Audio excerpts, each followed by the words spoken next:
Mga aral na matututunan sa Genesis chapter 4. Ang ibig sabihin ng nakilala ni Adan si Eva ay nagsiping sila at sila'y nagkaanak.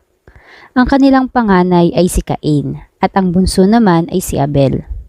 Ang naging hanap buhay ni Cain ay pagtatanim sa bukid, gaya ng gulay at prutas. At si Abel naman ay pag-aalaga ng tupa. Dito naganap ang unang paghahandog na ang ibig sabihin ay pag-aalay sa Panginoon. Nakikipag-ugnayan ang Diyos sa kanila. Parehas naghandog ang dalawa, subalit mas minarapat ng Diyos ang paghahandog ni Abel kaysa kay Cain, dahil mali ang naging handog ni Cain.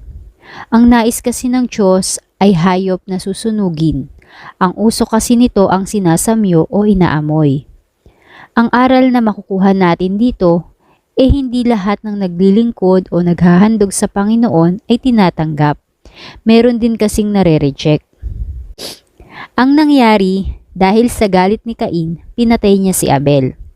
Dito makikita natin, lalo na nga sa panahon natin ngayon na ang galit talagang pumapatay. Titigan ng masama, nagalit na at pumatay na.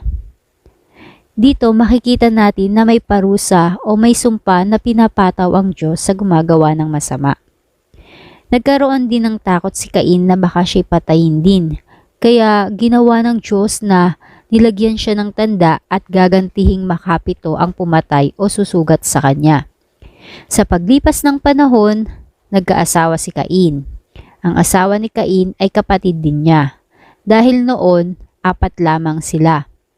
Bukod kila Cain at Abel, nagkaanak pa sina Adan at Eva ng mga lalaki at babae. Dito ay nagsimula ng dumami ang mga tao at nagpasimula na rin ang pagtawag sa Panginoon.